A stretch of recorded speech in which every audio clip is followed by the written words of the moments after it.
राष्ट्रीय अध्यक्ष महंत गोस्वामी अनुराग रघुवंशी के नेतृत्व में विशाल वाहन रैली आयोजित की गई।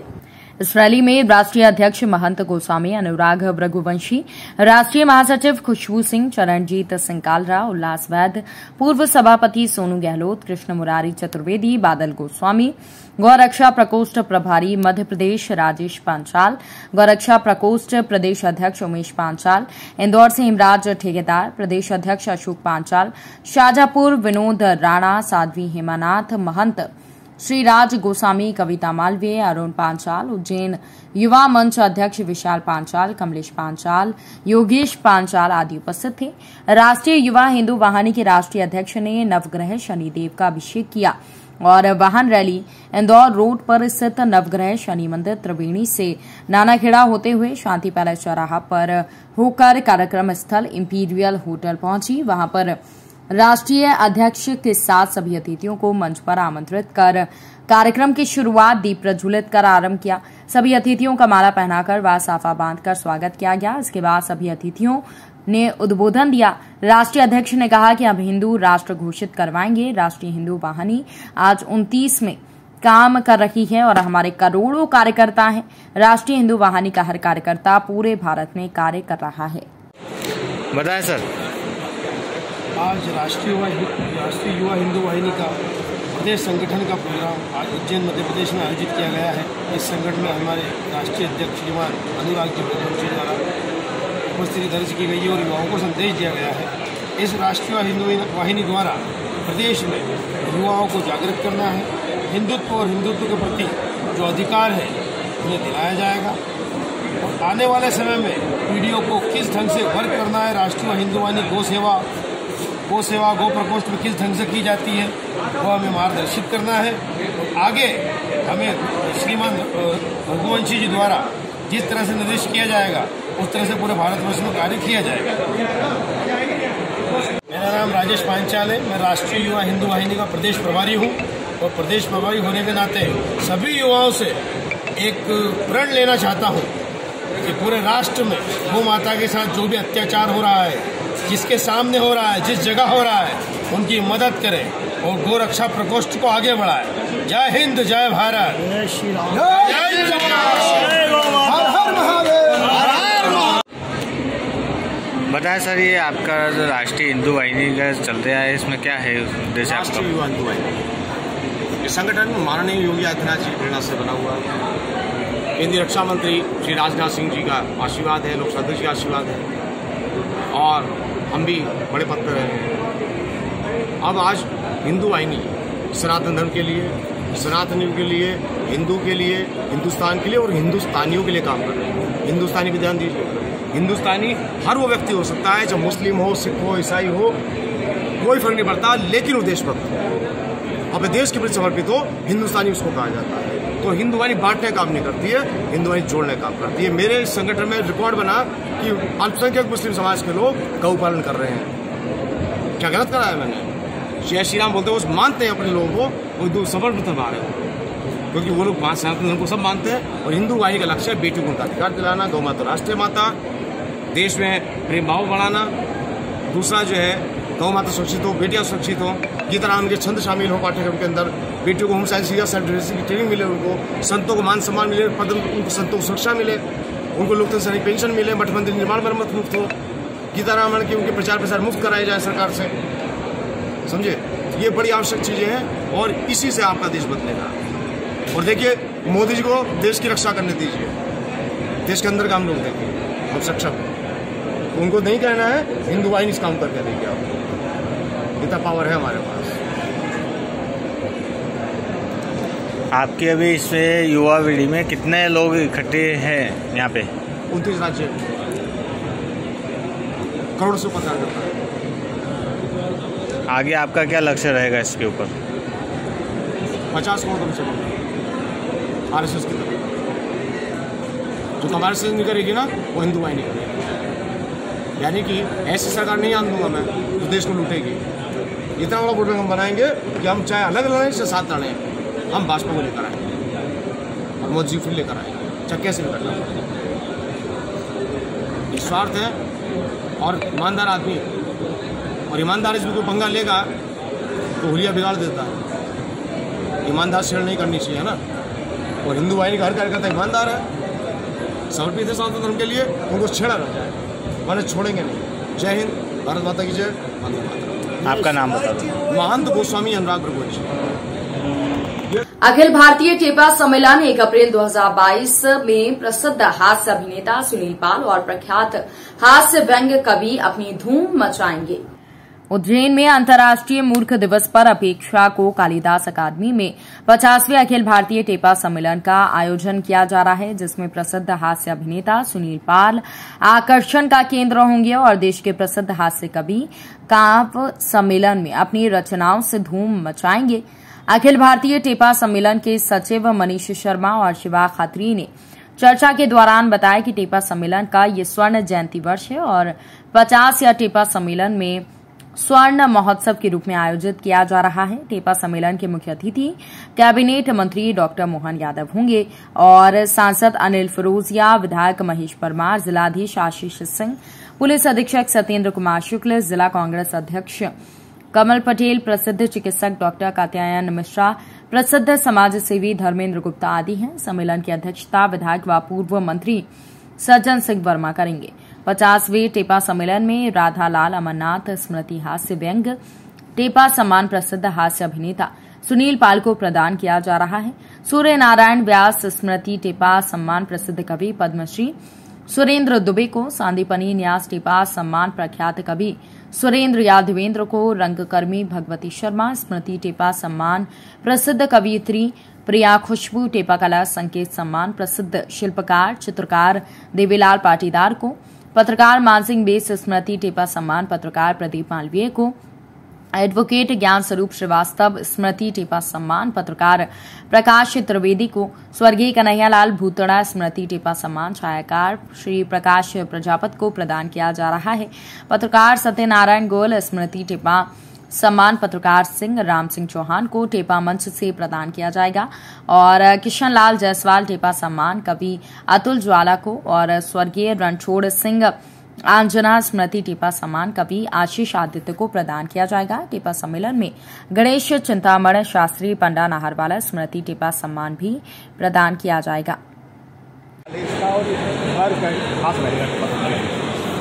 ये 50वां साल है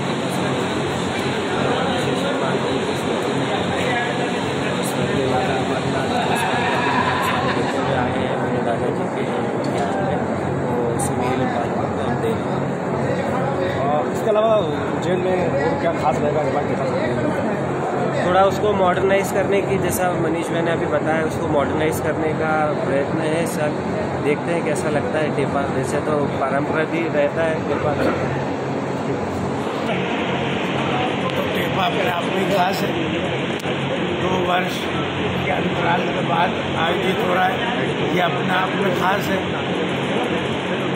बैठने की बड़ी व्यवस्थित कुर्सियों का इंतजाम किया गया है, जिससे आजकल चूँकि नीचे बैठना सबके लिए पॉसिबल नहीं हो पाता है, तो आराम से आनंद ले सकें। मंच सज्जा के लिए हमने एक स्पेशल स्क्रीन बड़ी वहाँ पर स्थापित कर रहे हैं मंच पर, जिससे कि पीछे से भी आसानी से उस बड़ी स्क्रीन पर लोग कार्यक्रम का आनंद ले सकें। इस बार कौन आ रहा है टेपा सम्मेलन में?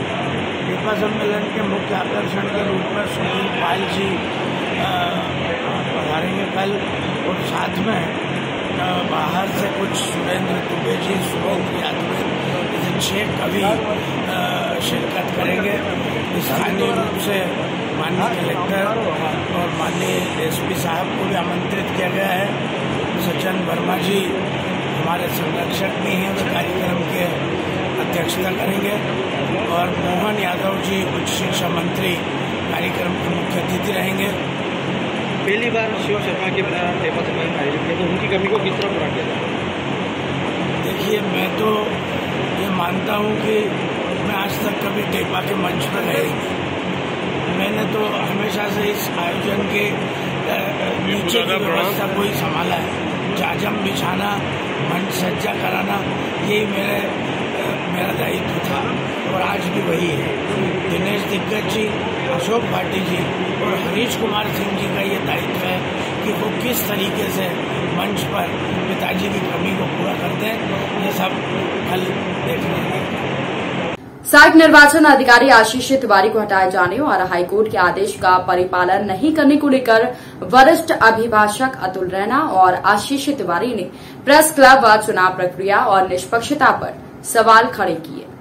वहीं बार अध्यक्ष के नाम पत्रकारों ने विधि सम्मत चुनाव कराने और नीलेश योगी के द्वारा की जा रही मनमानी व पक्षपात के आरोप लगाते हुए ज्ञापन सौंपा है। प्रेस क्लब में बनाए गए हैं।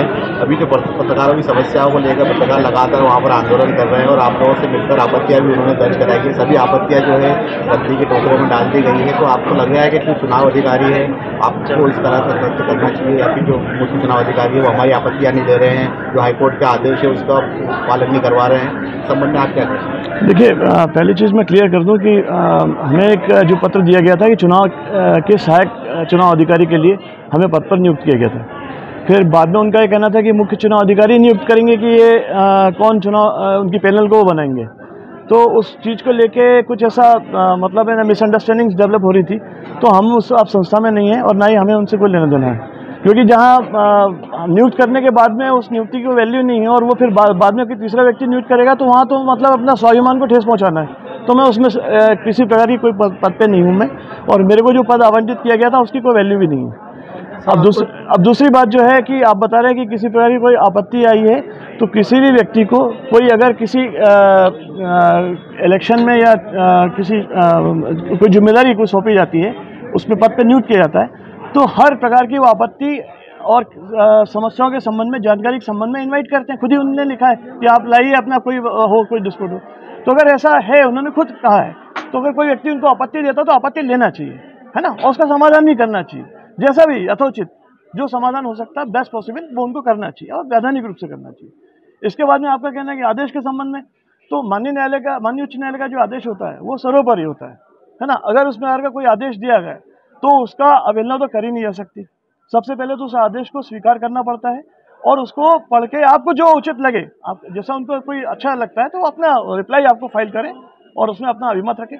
लेकिन आप जैसा बताया आपने कि वो आदेश को ऐसा नहीं लिया और ये कर दिया और नोटिस नहीं लिया, तो जो चीज़ सुनी तो ये अनुचित है। ये कंटेम्प्ट के ऊपर लगातार कंटेम्प्ट की कार्रवाई है। ये न्यायालय की अवहेलना का अपराध है और प्रमाणित अपराध है। चुनाव चलते आपको बीच में हटाया गया तो ये भी तो दूषित प्रक्रिया हुई? नहीं, हटाया नहीं कह सकते। जो नियुक्ति की जाती है उसको बाद में ये कहा गया कि जो मुख्य चुनाव अधिकारी ये डिसाइड करेंगे कौन सहायक अधिकारी बनेंगे या कौन को उस पैनल में रहेगा। तो जो क्लियर ही नहीं पोजीशन, तो फिर वो तो बात ही खत्म हो गई। ऐसा कुछ हो सकता है? कैसा? जैसा पहले आपको बना दिया, उनके साथ बना दिया, फिर आपको हटा दिया, वो करेंगे इसलिए नहीं, ये तो खैर मतलब चूंकि पत्रकार परिवार का मामला है, उस परिवार में जो लोग हैं ये उनको डिसाइड करना चाहिए कि वो क्या उचित है, क्योंकि कहीं ऐसी बात हो रही है जैसे हम लोग बीच में हटाया गया तो ये भी तो दूषित प्रक्रिया हुई? नहीं, हटाया नहीं कह सकते। जो नियुक्ति की जाती है उसको बाद में ये कहा गया कि जो मुख्य चुनाव अधिकारी ये डिसाइड करेंगे कौन सहायक अधिकारी बनेंगे या कौन को उस पैनल में रहेगा। तो जो क्लियर ही नहीं पोजीशन, तो फिर वो तो बात ही खत्म हो गई। ऐसा कुछ हो सकता है? कैसा? जैसा पहले आपको बना दिया, उनके साथ बना दिया, फिर आपको हटा दिया, वो करेंगे इसलिए नहीं, ये तो खैर मतलब चूंकि पत्रकार परिवार का मामला है, उस परिवार में जो लोग हैं ये उनको डिसाइड करना चाहिए कि वो क्या उचित है, क्योंकि कहीं ऐसी बात हो रही है जैसे हम लोग अगर खड़े हैं तो हम तो निष्पक्ष और उसको पारदर्शिता पे विश्वास करते हैं, और जहाँ भी हम लोग खड़े होते हैं वहाँ साफ सुथरी बात करें। मैंने अभी भी जो बात कही बिल्कुल साफ सुथरी बात कही, इसमें कोई वो नहीं कही। तो प्रक्रिया चालू होने के बाद भी जो माननीय मुख्य अधिकारी चुनाव अधिकारी हैं वो कहते हैं कि हमको सदस्यता शुल्क भरने के लिए पहले अध्यक्ष जी से बात करेंगे, जब उनका सूची है, लिस्ट है, हर काम अध्यक्ष से पूछ कर करना ये जरूरी होता है, या इस तरह की प्रक्रिया होती है कि हम चुनाव अधिकारी नियुक्त होने के बाद कोई व्यक्ति से काम करते हैं या अध्यक्ष के विवेक से काम किया जाता है? देखिए, जहाँ तक मैंने जो दस्तावेज उपलब्ध कराए गए थे जिसका मैंने अध्ययन किया था, उसमें जो एक एजीएम के आधार पर जो आदेश एक निर्णय जारी हुआ था उसके ऊपर माननीय उच्च न्यायालय का आदेश पारित हो चुका है, और उसमें कुछ सदस्यों को जो उसमें अपीलार्थी थे उन सबको पुनः उसमें नामांकन करने का और नामांकन भरने का और ये सब चीज़ों का उनको स्वतंत्रता प्रदान की गई थी। तो पुराना जो हटाए जाने का जो था वो अपने आप में तो डिस्पोज हो चुका ऑर्डर, तो उसको आगे माननीय उच्च न्यायालय का आदेश सर्वोपरि है और उसका पालन करना चाहिए, है ना। और माननीय उच्च न्यायालय का आदेश का पालन नहीं हो पा रहा है तो क्यों नहीं हो पा रहा है, उसका एक बोनाफाइड रिप्लाई भी दी जाना चाहिए। कल हम लोग गए थे, उनका सदस्यता सूची थी, 2 सदस्यों की फीसें नहीं भरी गई थी, फीस भरने के लिए बैठे थे वो, जब हमने बोला उनसे तो उन्होंने कहा कि हम अध्यक्ष से बात करने के बाद फीस भरेंगे। तो क्या चुनाव अधिकारी हर काम अध्यक्ष से पूछ के करेगा? क्यों करेगा, मतलब क्यों कर रहा है ये तो क्यों करेगा? चुनाव अधिकारी का पावर काम करेगा कि अध्यक्ष का पावर काम? भाई चुनाव अधिकारी जब आ गए हैं, मुख्य चुनाव अधिकारी, और उस कुर्सी पे बैठ गए हैं, जिस मतलब पदभार संभाल लिया उनने, तो अब जो भी कुछ होना है मतलब तो वो स्वयं एक निर्णय से होता है। अब पारदर्शिता और निष्पक्षता ये सबसे महत्वपूर्ण चीज़ है और इसे धारण करना चाहिए और इसकी पवित्रता को बनाए रखना चाहिए। पावर किसका, अध्यक्ष का रहेगा कि चुनाव अधिकारी का पावर? मोस्ट प्रोबेबली चुनाव अधिकारी इम्पोर्टेंट है। तो वो फिर अध्यक्ष का क्यों कह रहे हैं? चुनाव अधिकारी को जो आप उनकी शक्तियां पढ़ लीजिए, जो उनको अपॉइंटमेंट लेटर दिया है। जी, आपका नाम? मेरा आशीष तिवारी नाम। जो उनको अपॉइंटमेंट लेटर दिया है इस बात का प्रेस क्लब ने अपने कुछ सदस्यों को उसमें से निष्कासित किया था, जिनका था वो मेरे पास आए 11 बजे। 2 बजे मतदान की सूची जारी होना थी। मैंने अपना नोटिस 12 बजे तैयार किया और जब उनके पास भेजा तो उन्होंने बोला भैया वकील साहब स्वयं दें या रजिस्टर्ड एडी से दें। चूँकि रजिस्टर्ड एडी से या मैं डाक से देने जाता तो वो 2 बजे का समय निकल जाता, तो उस नोटिस का कोई उचित नहीं रहता। उसके बाद मैं स्वयं उपस्थित हुआ और मैंने उनसे कहा कि भैया आप नहीं, आपका कोई भी हो तो उस लीगल फॉर्मेलिटी के लिए आप ये नोटिस रिसीव करें, पर उन्होंने लेने से इनकार कर दिया। नहीं, तो आप स्वयं जब उन्होंने देने गए तो उन्होंने लेने से इनकार कर दिया, तो आपको क्या लगता है ये उचित है या नहीं है कि उनको नोटिस स्वीकार करना चाहिए था, क्योंकि हाईकोर्ट कंटेम्प्ट लगता है उसमें? वो चुनाव अधिकारी हैं और चुनाव अधिकारी को तो सबके आवेदन मेरे अंदर से लेना चाहिए और उसके बाद अपनी टीम के साथ जो भी दावे आपत्ति है, पर मुझे वहाँ कोई टीम भी नहीं दिखी। एक चुनाव अधिकारी ही दिखे, उसके अलावा फिर वो अध्यक्ष जी से बात करने की बात कह रहे थे। तो जब अध्यक्ष रह ही नहीं जाता है चुनाव अधिकारी बनने के बाद, तो फिर कोई भी डिसीजन चुनाव अधिकारी को लेना चाहिए। क्या है हाईकोर्ट के आदेश में किस तरह से लिखा हुआ है क्या? भाई हाईकोर्ट के आदेश जो पिछली बार आए थे उसमें ये सब चुनाव लड़े थे। जब चुनाव लड़े थे ये, और पिछली बार के चुनाव लड़े हुए लोगों को आपने निष्कासित किया, तो आपने भी है जो अपने कारण है वो या तो हमारे को कोई कॉपी देते कि भैया इस कारण से आपका नहीं लेंगे, पर उनने ना तो कोई सवाल ना जवाब, उनने सीधे से अपना टाला। अगर वो बात करेंगे तो फिर हमें भी तो मालूम पड़े कि माननीय उच्च न्यायालय द्वारा जब ये आदेश दिए गए थे उसके बाद फिर क्या आपने एजीएम करी, किन आधारों पे नहीं, पुराने आधार पे तो आपने जब वापस उनको ले लिया था, तो नए उनने ऐसा क्या कर दिया? अब 3 ने माफ़ी मांग ली, तो क्या माफ़ी मंगवाने से ही उसमें कोई ऐसा था कि भैया माफ़ी मांगने के बाद आप सदस्यों को वापस ले लोगे या वो करोगे? जो अपने अधिकारों के लिए लड़ रहे हैं तो आपको उनके लिए न्याय के लिए कम से कम अवसर देना चाहिए। नोटिस जो दिया गया है ये कंटेम्प्ट ऑफ कोर्ट के, भाई उसमें संदर्भ बताया गया है कि अगर माननीय उच्च न्यायालय ने यह आदेश दिया था तो आपने अगली बार भी वो तो पूर्व विवाद जो था 3 साल पहले आपने जो करा था उसको कंटिन्यूटी करने के लिए भी क्या उनने कोई नया तो वो करा नहीं। और पिछले चुनाव जो सभी सदस्य थे जो लड़े थे, अब लड़ने के बाद अगर उनको फिर कार्रवाई किस आरोप में कब करी गई उसके संदर्भ में तो आप तो दें, तो हम उच्च न्यायालय में जाएं तो कम से कम वहाँ पक्ष रख सकें कि हमारे ऊपर ये नया आरोप लगाएं जो अभी हमने करा ही नहीं। हमने चुनाव लड़ने के बाद कोई ऐसा कृत्य किया हो 26 जनों का, या उसमें से 3 आपके साथ आ गए, तो ऐसा कुछ भी अगर वो हमको जानकारी उपलब्ध कराएं तो हम उनको आगे देके अग्रिम कार्रवाई की सोचेंगे। पर उनने लेने से इनकार कर दिया तो एक पक्षी काम हो गया बिल्कुल कि भैया उन्होंने लिया ही नहीं हमारा नोटिस। आपका नाम? अतुल रैना। उज्जैन के कलेक्टर परिसर में गुरुवार दोपहर 2 स्टाम्प वेंडरों में विवाद हो गया। दोनों पक्षों ने एक दूसरे की मारपीट की। घटना में 2 भाइयों को ज्यादा चोट आने पर जिला अस्पताल में भर्ती करना पड़ा। खास बात यह है कि मौके पर दर्जनों लोग इस वक्त मौजूद थे जो वीडियो बनाते रहे। मामले में माधवनगर पुलिस ने दोनों पक्षों पर कार्यवाही कर दी। मक्सी रोड स्थित शिवनगर निवासी सतीश पिता खेमराज पांचाल स्टॉप वेंडर हैं और वो अपने भाई नरेंद्र के साथ कलेक्टर परिसर के गेट पर नोटरी संबंधी सर्विस प्रोवाइड करता है। तो वहीं महाकाल क्षेत्र निवासी विनोद शर्मा और उसके भाई वैभव व आकाश स्टाम्प वेंडर का काम करते हैं और गुरुवार दोपहर शर्मा ने पांचाल पर कम दाम में काम कर उसके ग्राहक तोड़ने का आरोप लगाया। इसी बात को लेकर दोनों में विवाद हो गया और झगड़ा बढ़ने पर दोनों पक्षों ने एक दूसरे पर टूट पड़े।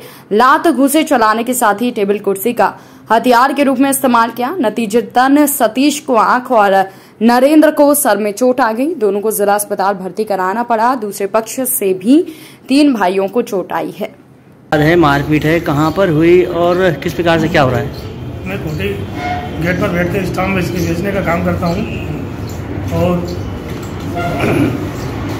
मेरे साथ एक साथ तीनों ने मिलकर एकदम जान के हमला कर दिया और आकाश शर्मा के हाथ में पत्थर था, उसके पत्थर से मेरे सिर में मार दी और तीनों ने लात दूसरों से मतलब मुझे छोटे पहुँचे। पहले आप लोगों ने शिकायत वगैरह समस्या वगैरह बताई नहीं किस प्रकार से? ऐसा हमला इन्होंने मेरे छोटे भाई को मारपीट करी थी, सिर में टाँके आए थे, तो इन्होंने मतलब समझौता कर लिया था कि हम झगड़ा नहीं करेंगे, अगली बार रिपोर्ट दर्ज मत कराओ, बोले हमारे छोरे की सनद आने वाली है, बोले इसकी सनद रुक जाएगी। तो फिर हमने जो है समझौता कर लिया था इससे। क्या आपका क्या नाम है, उनका क्या नाम? मेरा नाम नरेंद्र पांचाल है, उनका नाम विनोद शर्मा, विभव शर्मा और आकाश शर्मा। कब से चल रहा है विवाद? अभी करीबन 2 साल से ये ज़्यादा करने लग गए हैं। जब से स्टाम्प का लाइसेंस लेके आ गए और हमारे पास बैठ गए और मतलब विवाद करते रहते हैं।